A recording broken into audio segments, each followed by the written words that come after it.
va? Un nuevo encuentro de Construyendo Historias. En el día de hoy vamos a estar compartiendo los 110 años del Colegio Nuestra Señora del Calvario, este colegio que está ubicado en calle Urquiza, entre Suipacha y Junín, y cuyo fondo da calle Francia.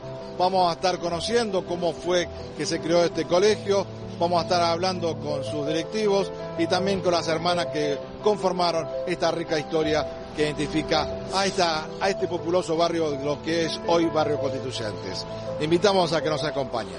Buen día, mi nombre es Rubén Chapero, soy docente de la Universidad Católica de Santa Fe, me doctoré en Historia y estoy colaborando con mucho gusto en este programa Construyendo Historias.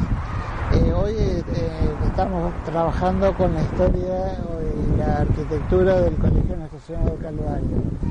La realización de este edificio se debe a que las Hermanas del Calvario llegan a principios del siglo XX a Santa Fe y primeramente se establecen en una vivienda particular en calle Santiago del Estero, casi Rivadavia, y unos años después, hacia 1913, el arzobispado dona el terreno de esta manzana que está ubicada en Avenida Urquiza, entre Junín y Suipacha, y con fondo en calle 4 de enero.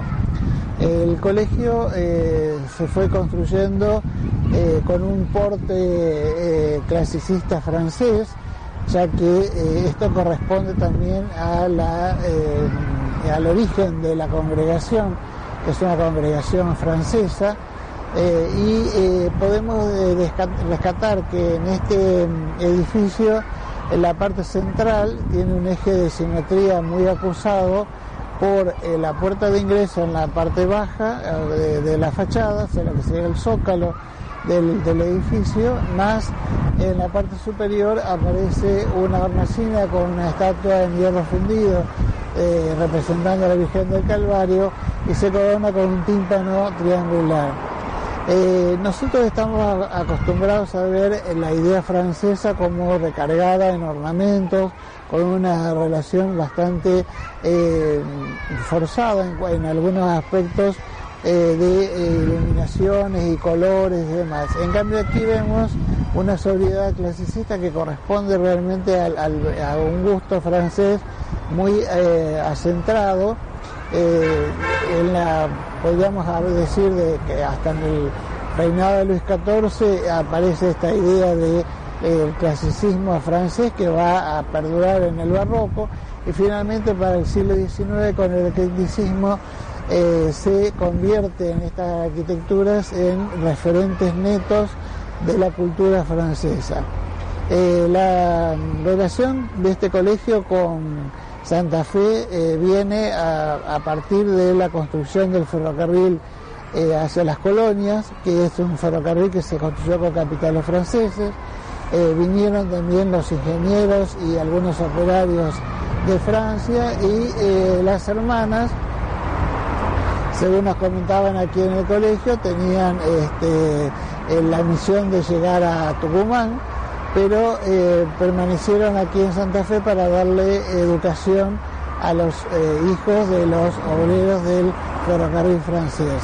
O sea que es una institución educativa de larga trayectoria en Santa Fe, y dentro de lo que es el patrimonio arquitectónico de la ciudad es un edificio que conjuga valores de arquitectura ecléctica de fines del siglo XIX a principios del XX, con una relación de retiro de la calle para darle mayor jerarquía y rodearla de jardines, situación que le permite dar a la avenida Urquiza una amplitud y una jerarquía que realmente se termina uniendo a lo que es la Plaza Constituyente, y también en corte francés o inspiración francesa, la iglesia de los Agustinos Recoletos. Sí, al colegio hemos visto algunas fotografías de la primera egresada, que también fue primera novicia.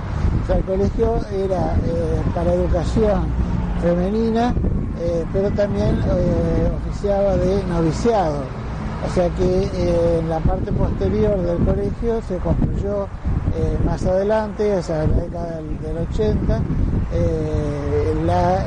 la casa de novicias para poder albergar esta primera formación de aquellas aspirantes a ser religiosas de la congregación. Sí, el mobiliario de la época es muy llamativo porque tiene una inspiración renacimiento francés, español, en la sillería, las mesas, todo lo que es el hall de recibo realmente tiene una jerarquía de nobleza que es poco usual en los colegios que no sean colegios religiosos de aquella época. El edificio sobre Avenida Urquiza tiene un planteo clásico particular en cuanto a que tiene un eje de simetría marcado por el centro, ubicando el hall de ingreso más la imagen de la Virgen patrona de la congregación, y luego el edificio se desarrolla a lo largo de prácticamente toda la cuadra, rematando con 2 volúmenes extremos que hace que en la articulación de los 3 volúmenes cobre mayor jerarquía en sus entradas y salientes, la posibilidad de dar un aire netamente clasicista a este edificio realmente muy imponente, desarrollado en 2 niveles. A su vez, el edificio se desarrolla desde un patio central al cual se accede por el vestíbulo de ingreso, y que desde el exterior, desde lo que sería la circulación de la ciudad, no se advierte, pero realmente es un planteo de patio central muy común en los edificios educativos del principio del siglo, que también se traslada a la arquitectura hospitalaria.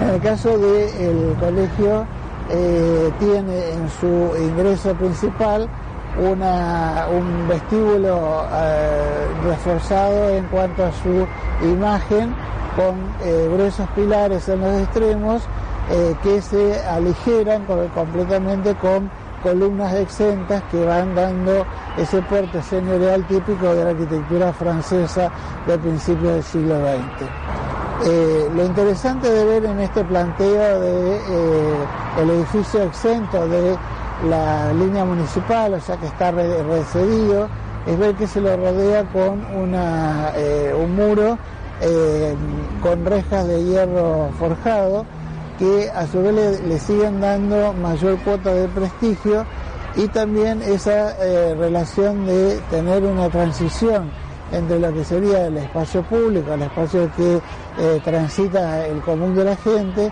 más el ingreso a la escuela. O sea que hay también una cuestión de jerarquía en cuanto al ingreso hacia el colegio. O sea, no solamente es traspasar una puerta y pasar desde el espacio público al privado, sino toda una transición con jardinerías que hacían más agradable la transición entre un mundo y el otro.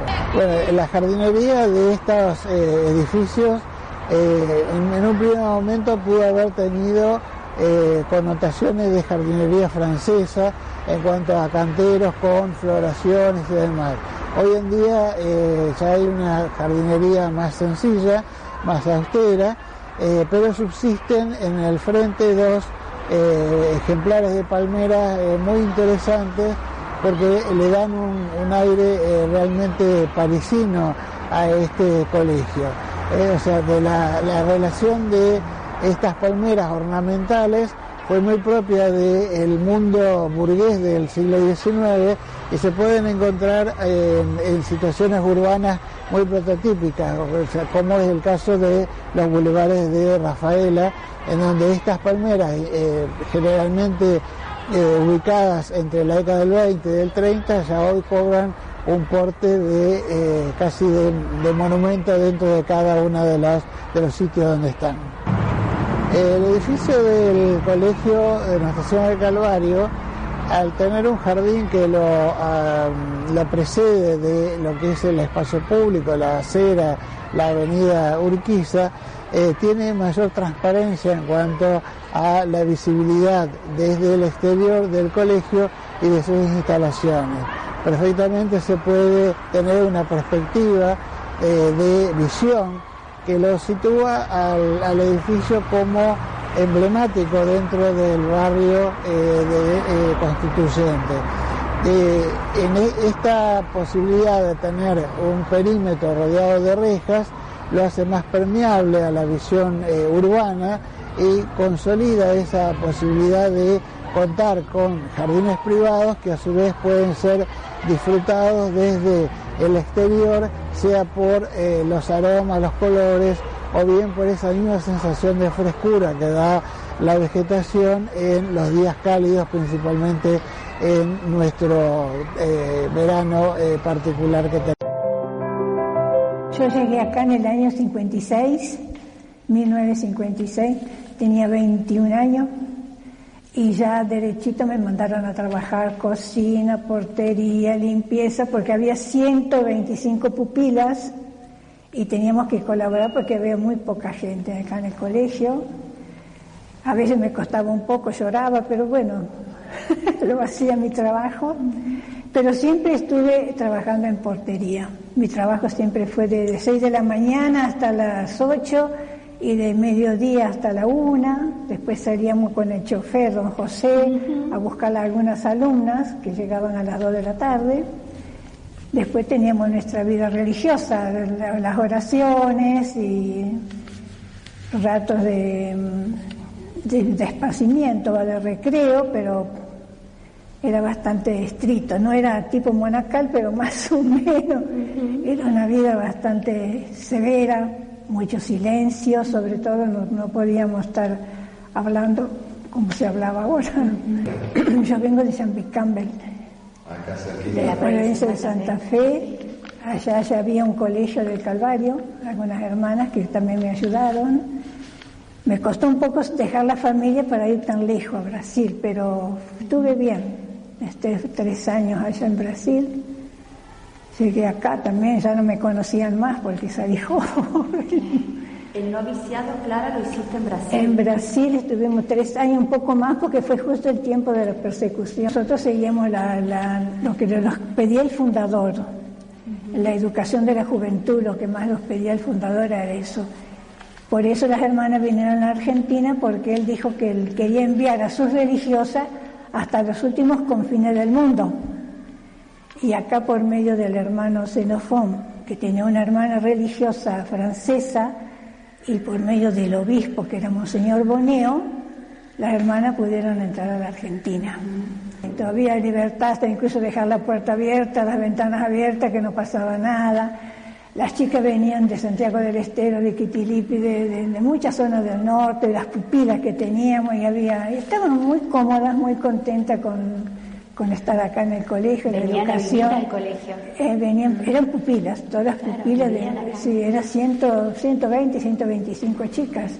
Y las que vivían muy lejos, por lo general los feriados no podían volver a sus casas, le costaba mucho a los padres pagar un viaje para volver a la familia. Y entonces nos dedicamos a llevarla a teatro, a cine, a conciertos, y bueno.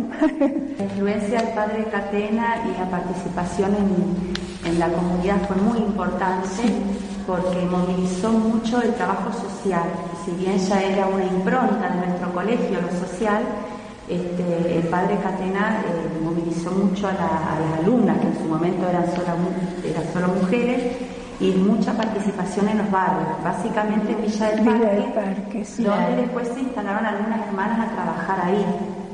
Con un dispensario y con todo. Enfermería tenían ahí, la hermana Elena, la hermana María José, había varias hermanas que pasaron por ahí, la hermana Ángela. Y ellas son las que más conocieron al padre Catena, al padre Supo y al padre... Teníamos una campana que nos hacía levantar, que todavía está, sonaba la campana a las 6 de la mañana. Teníamos el oratorio, teníamos que ir a rezar, más o menos 1 hora de oración. Teníamos la misa, que a veces era el padre Catena, a veces era el padre Vietti estuvo también. Vietti, había unos cuantos que cuando Catena no podía o se quedaba dormido venía otro. Y después teníamos el desayuno, pero todo en silencio, y ya empezaban el trabajo con las pupilas, el desayuno de las pupilas, las clases de las pupilas. Tenían el recreo, que tal vez algunas hermanas ya entraban acá a tomar algo, volvían otra vez al colegio. Y yo tenía, te digo, mi trabajo en la ayudante de cocina y hacer las compras. Y después tenía portería, horarios de portería, que no era, no sé si ustedes conocieron a Piera, pero teníamos... No, era la Mercedes también, bueno, en la portería. Un poquito. Y después, a la tarde, yo salía con este señor a buscar las alumnas, otro rato de portería, teníamos oración compartida acá en esta sala, rezábamos el rosario, hacíamos la lectura, íbamos a la capilla a hacer un rato de meditación, que muchas veces con el cansancio nos quedamos dormidas, pero... Bueno, mi nombre es Claudia Pascualón, soy la directora del nivel inicial y del nivel primario del Colegio Nuestra Señora del Calvario. Y bueno, en este tiempo que nos encuentra celebrando los 110 años de la presencia de las hermanas en Santa Fe y en Argentina, recuperamos un poco la parte de esta historia. Las hermanas llegan a Santa Fe por allá por el año 1907, se instalan en una casa que les da el ferrocarril francés y luego ya en 1915 se inician las clases en este edificio. Y a partir de ahí se desencadena una larga historia en la que, si bien en un primer momento fueron las hermanas fundadoras y las que llevan adelante la enseñanza y la conducción del colegio, a lo largo de estos años, ellas nos fueron acompañando a los laicos para que seamos nosotros los que continuemos con esta historia. Así que hace ya unos 20 años aproximadamente que las hermanas nos acompañan a los laicos en esta conducción de la escuela. Y la escuela surge, por supuesto, como una escuela primaria, sí en sus orígenes con varones, una escuela mixta, y después, bueno, con el paso de los años y por diferentes disposiciones del arzobispado, se decide la educación solo para mujeres, que va a perdurar hasta los inicios del año 2000, los primeros años de esa primera década del 2000, donde se incorporan nuevamente los varones a la educación inicial. La primera promoción de varones va a ser en coincidencia con los festejos de los 110 años, es la primera promoción mixta. Respecto del modo en que trabajamos, eso también tenemos que valorar y reconocer que siempre la participación de los laicos fue de mucha circularidad respecto del contacto con las hermanas. Por lo tanto, esa enseñanza del trabajo en equipo, del trabajo entre varios y con otros, está muy instalado en la institución. De hecho, nosotros, si bien somos dos escuelas con dos números distintos, conformamos un equipo de conducción unificada, que nos reunimos, acordamos criterios para que el acompañamiento tanto de los alumnos, de las familias y de los docentes guarden coherencia en cuanto a los modos de acompañar. Eso es algo que hemos sido educados por las mismas hermanas de la congregación en estos tiempos. Ese también fue un proceso que fue como cambiando en la historia de estos 110 años, en el sentido de que al principio eran las hermanas las responsables de la formación religiosa.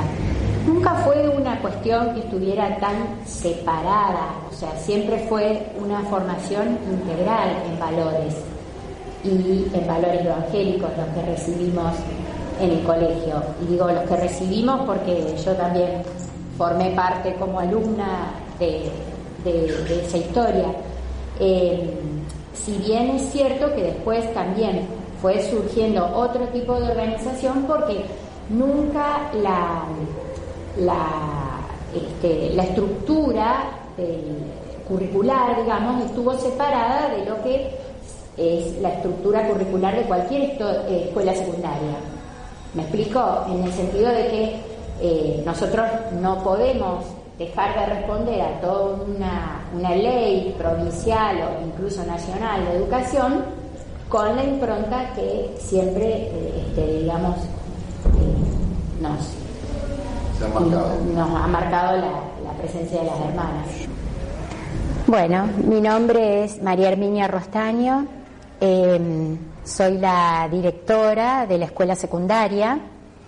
Como ya dijimos, si bien son dos instituciones con números diferentes, pero conformamos una única institución que estamos trabajando, como ya manifestaba Claudia, siempre de manera coordinada, con objetivos comunes y con una misión establecida claramente.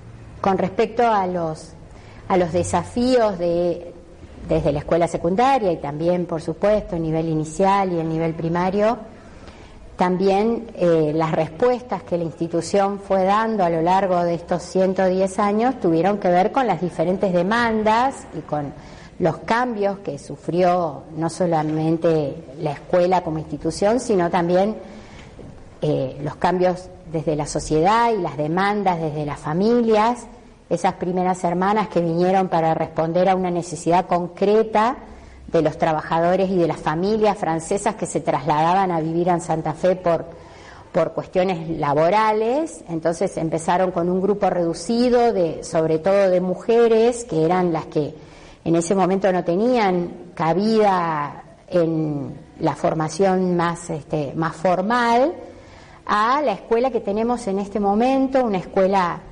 mixta, este año justamente coincidiendo con los 110 años del colegio, nuestra primera promoción con varones. Ese es uno de los desafíos que venimos llevando adelante ya desde principios del 2000, de la primera década del 2000. Y otra línea de trabajo que también venimos llevando adelante, no sin mucho esfuerzo a veces, es responder a esta idea también de una escuela inclusiva, donde tengan cabida niños y familias con quizás características particulares en algunos casos, siempre tratando de poder responder y que cada uno encuentre el mejor lugar, que reciba lo que necesita, el acompañamiento que necesita, la enseñanza que necesita, para que esto realmente sea una formación de calidad y con la impronta del Evangelio. Ese ha sido siempre el camino, lo que intentamos al menos que sea el camino, ¿sí? Bueno, mi nombre es Ana María Suárez, yo soy la secretaria del secundario del colegio y bueno, a partir del año pasado, a raíz de algunos sucesos y de algunas cuestiones que nos fuimos dando cuenta, como es el recambio generacional de docentes, vimos que era necesario poner en valor nuevamente cosas que formaron parte de nuestra formación, porque somos exalumnas, pero que se estaban perdiendo y bueno, no era justo que estas nuevas generaciones no las conozcan y bueno, no se apropien de la historia del colegio, que para poder querer un lugar primero hay que conocerlo. Entonces, las hermanas, en un gesto de generosidad y de apertura muy grande, nos abrieron las puertas de cosas, de elementos y de historias que eran de ellas y nos permitieron no solo tener acceso, sino que además ahora las podamos compartir con el resto del colegio, con los alumnos, con los padres, con los docentes, de manera que tanta cantidad de exalumnas que hay puedan reconocerse como parte de este colegio, como cada ladrillo. No solo son las generaciones que pasan, quedan, las historias quedan, las anécdotas nos forman y nos dan una impronta, un perfil de formación hacia los chicos que nosotros tenemos y los que vendrán. Entonces, bueno, era un poco rescatar esa impronta calvariana en base a la historia de lo que fue la Avenida de las Hermanas y los comienzos en su tarea educativa. Sí, yo soy Gabriela Formicelli, vicedirectora del nivel primario e inicial, y junto con un equipo que conformamos este año decidimos conmemorar y recordar estos 110 años de educación calvariana con un museo. Para formar lo que lo vamos a inaugurar la semana que viene, acudimos a gente, a testimonios de personas que transitaron por la comunidad y también a ciertos objetos con valor histórico que tienen las hermanas guardadas en su comunidad, en su casa, que ellas nos facilitaron para poder armar el museo. Muchos objetos fueron traídos de Francia porque nuestra congregación es francesa, o sea que tienen un valor histórico dimensionado por esto. También hemos recuperado testimonios escritos de hermanas que ya no están y grabaciones que pudimos recuperar las cintas para sacar datos de nuestra historia. Una de las hermanas, Jorgelina Pereira Coque, hizo una investigación para defender su tesis sobre la historia de la congregación en la Argentina, de la historia de las hermanas en la Argentina. Y también ese material nos resultó de mucho valor para poder conformar el museo. Y fotos, las imágenes también fueron recuperadas. Hemos recibido el aporte de muchas exalumnas, muchas exdocentes, que también se sumaron en la construcción de este museo. Este es el espacio emblemático, digamos, del colegio, que es lo que se ha conservado incluso desde sus orígenes, incluso la lámpara, la araña, los empapelados, porque hemos visto fotos de 50, 60, 70 años atrás que tienen el mismo empapelado. O sea que esto se trata de conservar. De hecho, el mobiliario también es original, que tiene están en muy buen estado. Hay 3 imágenes que fueron traídas de Francia en una fundición del ferrocarril allá francés, que es la imagen que está en el frente de la Virgen, la imagen de la Virgen de Lourdes que tenemos en la gruta, y Juana de Arco, que para los franceses es una santa a la cual advocan, ¿no? Con mucha devoción, y Santa Juana de Arco, que la tenemos que está en la parte de atrás de las hermanas. Esas 3 imágenes son de hierro fundido, que fue traído con las primeras, cuando vinieron las primeras hermanas, las trajeron en los primeros barcos que cuando trajeron el material. De hecho, mucho material para la construcción también fue traído de allá.